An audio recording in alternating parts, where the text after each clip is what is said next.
All right, so let's wrap this up talking about the Detroit Lions and the Chicago Bears. The Chicago Bears they're checked out mentally, but I do not believe that the Chicago Bears are simply going to roll over and die. There is a sense of pride. They just got a lot of stuff going on, man. They have a lot of stuff going on. You have people in that locker room that have a sense of pride, and then you have people in the locker room or who don't have a sense of pride. So it's obviously, you've got competing arguments going on there. I feel like the defense has not given up, but I feel like just like the same way I feel about Quay Walker is the way I feel about Tyrique Stevenson. Tyrique Stevenson he's an idiot, okay? And I don't often throw that around, okay? I don't like to call players out of their names, but Tyrique Stevenson might actually have a screw loose. Tyrique Stevenson, if you guys don't remember, is the player that during a Hail Mary in Washington was taunting the fans. Didn't realize that the play had started. Once he realizes the play has started, he turns around, runs back into the play, and tips the football into the waiting hands of Noah Brown to lose them the football game. Had he not tipped the football, I don't think that Noah Brown catches it. So I feel like if he was standing off jawing with the fans, he should have just kept standing over there. Just keep standing over there. Take yourself out of the game. Go stand on the sidelines. It doesn't matter. You're not doing anything to help your team. What is up, though, Lions fans? I interrupted today's video just to tell you a little bit about our sponsors. And our sponsors are none other than you, the people. If you want to become a supporter, a fan of the channel, just go ahead and scan that QR code right there on the screen. You don't have to do it, but what I would like you to do, smash that like button, subscribe, and make sure you turn on your notifications so you can get notified when the Motor City Cats are back at it. And now, let's get back to the show. Then, after this situation, when he was caught on camera doing these things, full replay, caught in 4K, as the people say these days, all the way in 4K, 8K, because it was the NFL cameras. Actually, it wasn't the NFL cameras that caught him; it was the fan video. Then, when Matt Eberflus tries to discipline him and tells him that he's not going to be he's going to be not starting for the first quarter or whatever, he storms out of practice as if he shouldn't have been disciplined. I apologize, man. What you want from me? Okay. Then, in Detroit, Tyrique Stevenson gets all of the JMO haters up in arms. See, I told you he was a thug. See, I told you he would never learn. See, I told you he was this. I told you he was that. He had that gun. He got suspended. He's a gambler. He got injured. He's a bad person, bad human being. Forget the fact that he was over there handing out turkeys on Thanksgiving. Forget the fact that he was giving coats away at, collecting coats, for the winter coat drive. Forget all this stuff that he's done in the community. He's a bad person because he hangs out at Coney Island at 1 a.m. All those guys, right? They were all riled up. And then come to find out, Tyrique Stevenson tripped the man when he was going out of bounds. The NFL saw that and fined him damn near $20,000. Did they fine Jameson Williams? No. Jameson Williams got a personal foul penalty for that, right? Unsportsmanlike conduct, threw the ball in his face. Didn't get fined for it. You get fined for unsportsmanlike penalties. Did you know that? You get a 15-yard penalty for unsportsmanlike conduct, and you will get an envelope in your locker telling you have a fine that you have to pay. Jameson Williams didn't get a fine. That was Tyrique Stevenson. Now, in this game, Tyrique Stevenson, and I get this part, this is not This is not an indictment on Tyreek Stevenson like everything else that I have said, but Tyreek Stevenson picked off a ball on 4th down, which cost his team 15 to 20 yards of field position. An offense that couldn't get anything going, you finally get an interception, or you finally make a play on 4th down. Every DB, I used to be a corner. Okay, I used to be a corner and a running back. Played some safety as well. Played a lot of different positions. But anyway, football player. I understand as a DB, you see that thing coming at you, you're going to catch it. That's your first instinct.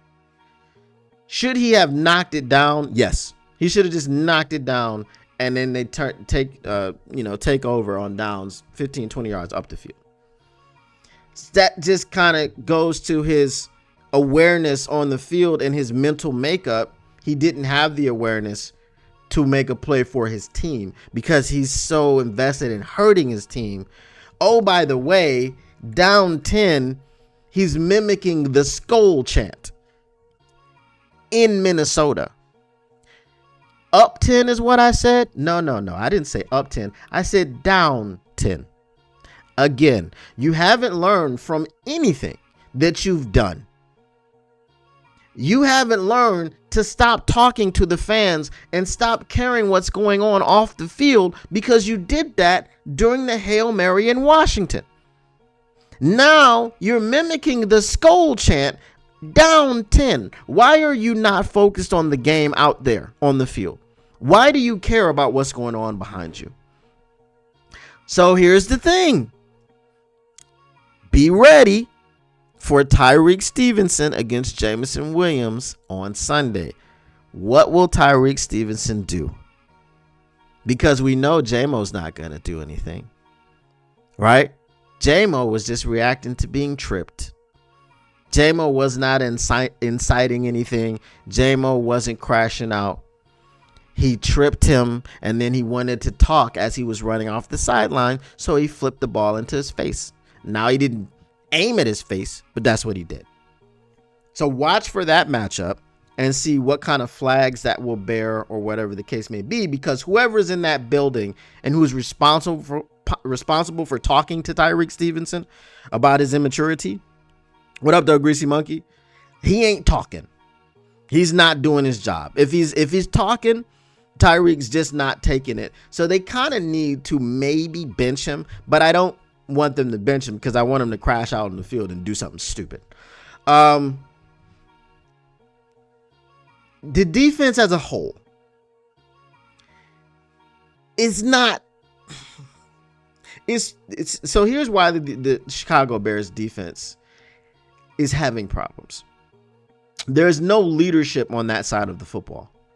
Okay, and I'm pointing these things out as reasons that the Detroit Lions should be able to beat them. I know it's a divisional opponent and you can never count them out, but these are things that the Chicago Bears do not do well. I'm watching that game and I saw Jonathan Owens, Mr. Simone Biles, make a tackle on a 3rd down, which clearly was not setting up a 4th down, right? So the man got the 1st down. He reached the ball across. It was clear on the replay. Jonathan Owens gets up and starts doing this little dance. What are you celebrating? You didn't stop him short of the marker. It was a clear 1st down. What's your celebration? When they were getting their teeth kicked in San Francisco, they got a late interception by Jonathan Owens, Mr. Simone Biles, and they run down to the end zone celebrating that you lost 38-13. What are you celebrating? And it was like half of the defense went and half of the defense didn't go. That's the fracture I'm talking about. Half of the defense went, half of the defense had sense. And they're like, bro, we're down.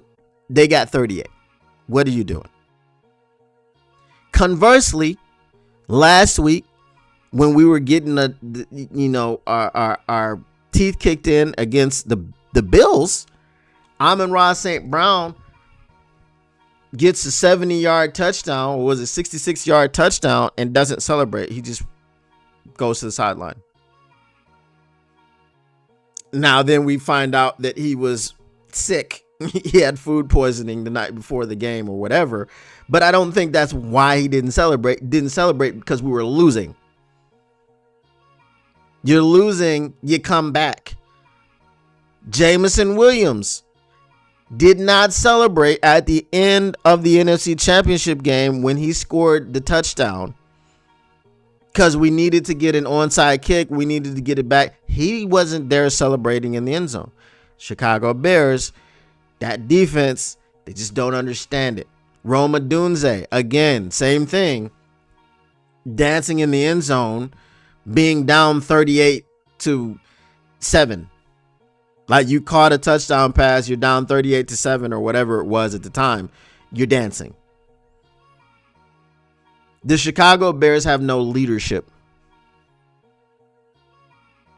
They don't. So Detroit Lions cannot afford to lose a game to a team that has no leadership. They've got plenty of fight, but they have no leadership. The locker room is fractured. You've got a head coach that's in over his head. You've got all of these things. The Detroit Lions should expect to beat I was about to say Minnesota Vikings. They should expect to beat the Chicago Bears pretty handedly. And also, they need the game. We win out. We have the number 1 seed. We get that bye that everyone is coveting that we need. We need the bye because we got a whole bevy of injuries. So I don't expect anything less than a Detroit Lions victory on Sunday. I do not care that it's a divisional opponent. I'm not picking a blowout, but as I said, I will double down. I'm gonna tweak my score prediction because my score prediction was just a little bit weird, right? I said this, let them go 30-12, just like they did in Minnesota. I'm gonna keep the crux of that, but I'm gonna add 1 point to each. 31 Detroit Lions, 13 Chicago Bears. And that is my score prediction. After I get to your comments, we will get on up out of here.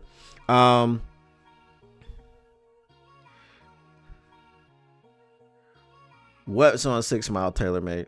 Lone Spoon says, he hangs at the Coney. Okay. In the hood. Yeah. He's a bad person. He said, I was thinking American Coney Island. Taylor May says, yeah, the Bears have a lot of youth on defense. Greasy Monkey says, kind of hoping their interim coach has the same clock management skills as Eberflus. If they show up the way that they've shown up the 2 games that Thomas Brown has coached them, I don't expect anything. I don't even expect to see clock management having anything to do with the game, right? This, again, you can't say it should be a blowout because the Detroit Lions have had difficulties at Soldier Field, but this team, they just got too much going on. There's too much going against them, and I don't expect too much from them. But we'll see. It's a divisional game. They have nothing to play for. They could play spoiler, and everybody goes, well, the Lions didn't have anything to play for last or the year before last when they went into Lambeau and beat the Packers. The Lions they were going somewhere. And they needed to finish that season out strong because it propelled them into the NFC Championship game the next season. So They needed that to happen.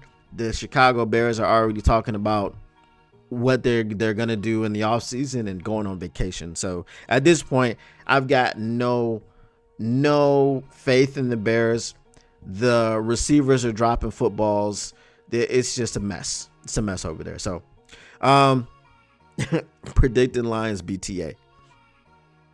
I mean, 31-13. Yeah, I guess that's some BTA. I guess it is. So I'm predicting BTA. All right. If you came for all the stats and none of the static, if you're trying to keep your Lions news pragmatic, make sure you smash that like button, subscribe, and turn on your notifications so you can get notified when the Motor City Cats are back at it. And plus, you know you can't get enough of the victory buffs.